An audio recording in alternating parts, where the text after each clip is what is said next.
My best friend, when I was in my early 20s, died of a heroin overdose.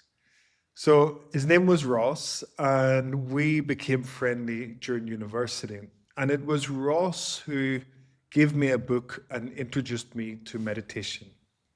Now, that moment, that book changed my life.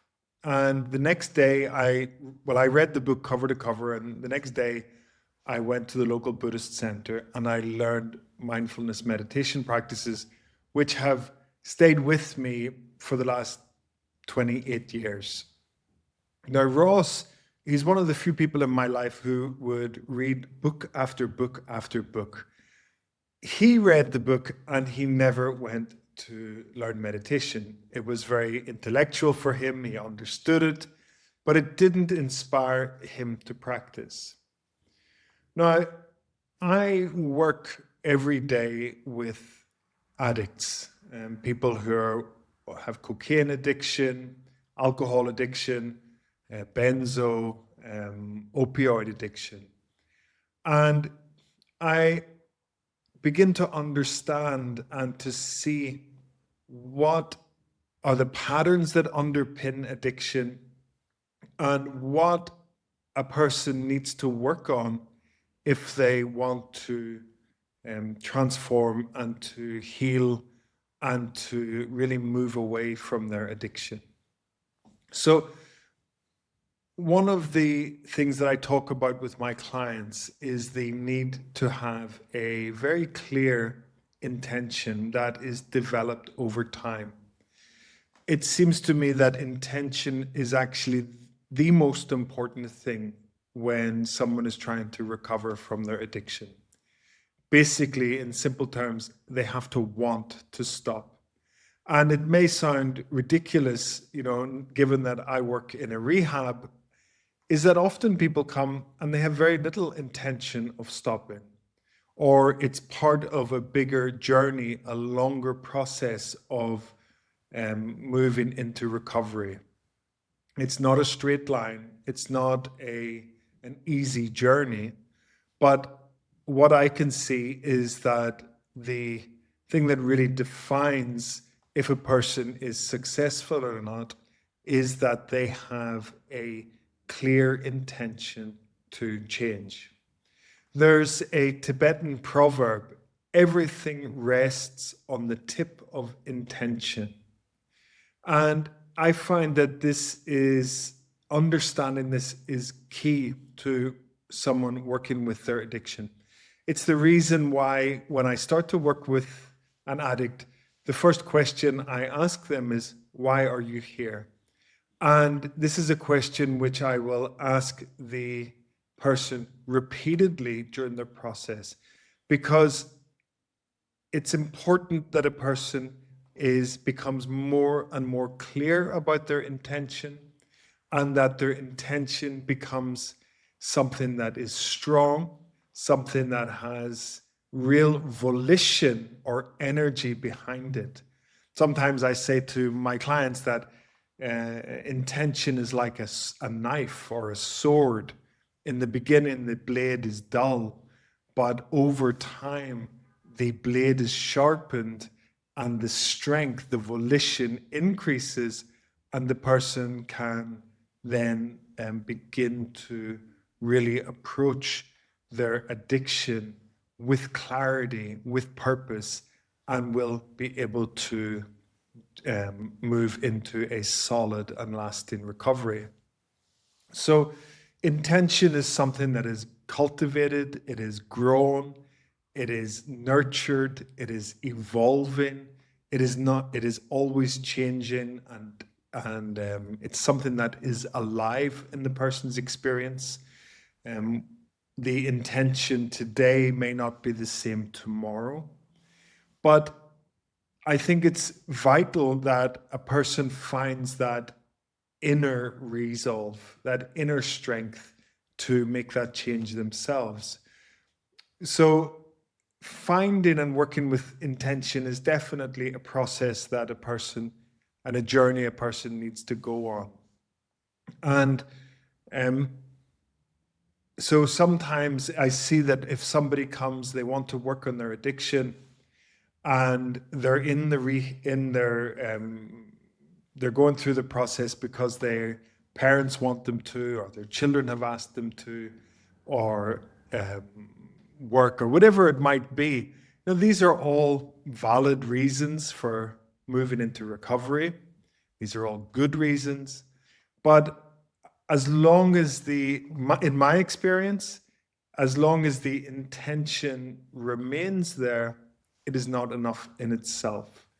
The person has to want it for themselves. It has to not be from these external reasons. It has to be something internal from their own experience. Now, arriving at that point is a process, and part of that process could be that you move into recovery because your children want you to move into it, or your parents, or whatever the reasons are. Those reasons are valid. Those are good reasons to move into recovery. But what I try to support people is that the reasons are shift from being sort of external motivation towards an internal motivation. And this is what I see is important and is key, that the person has this huge internal resolve to maintain their sobriety. And that's where the deeper change begins to happen. And this is why throughout a person's recovery, over days, weeks, months, I will be asking the person, why are you here? What is your intention? Be clear on it. Now, the other thing I feel it's valuable to say is that if a person is in recovery and they fall out of recovery, or it's not a straight line, it's not a straight path. It's something that is always evolving.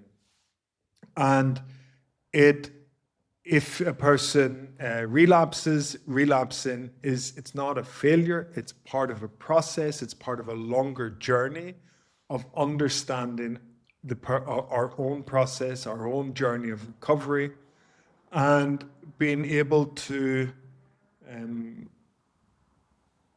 slowly over time develop wisdom and insight into what works for us and what supports us to stay in recovery, to not go back into those addictive spaces.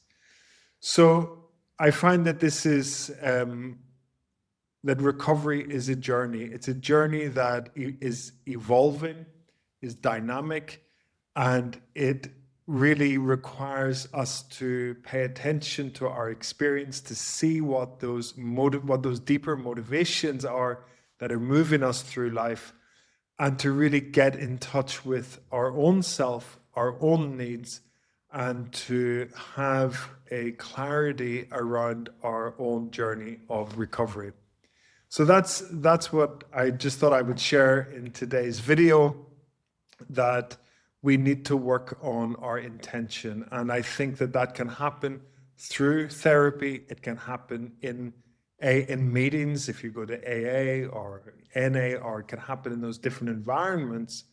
But it's something that we have to really consider. And I would encourage you, if you do suffer from addiction, to journal about this, to talk about it with people, to get therapy, to get support, and to really figure out in yourself what is your intention, and can you sharpen that intention. I also find that mindfulness is very important, something I'm going to talk about over and over again in these videos. I don't know how people can survive in this very complex world that we live in without having some sort of a practice like mindfulness. It's very difficult.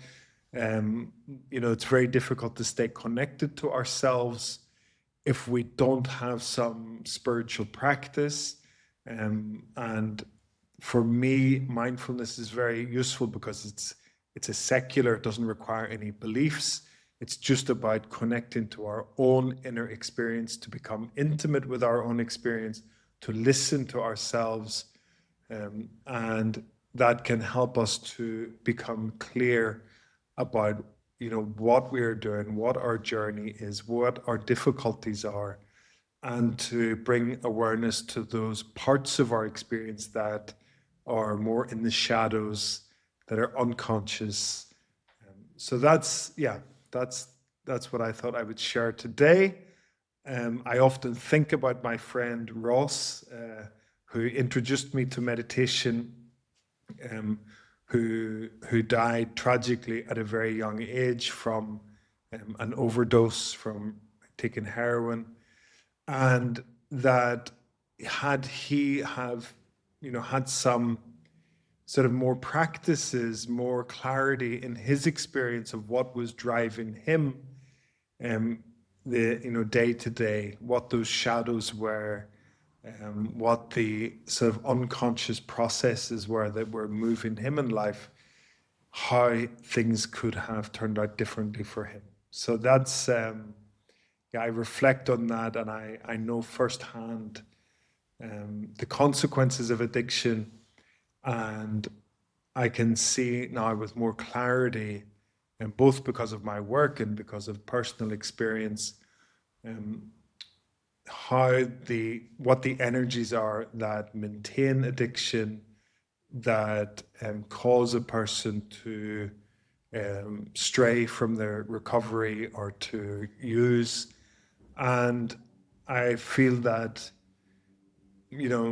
this journey that many people are on, that I work with people every day, it can really be supported through a practice such as meditation and mindfulness. Okay, thank you.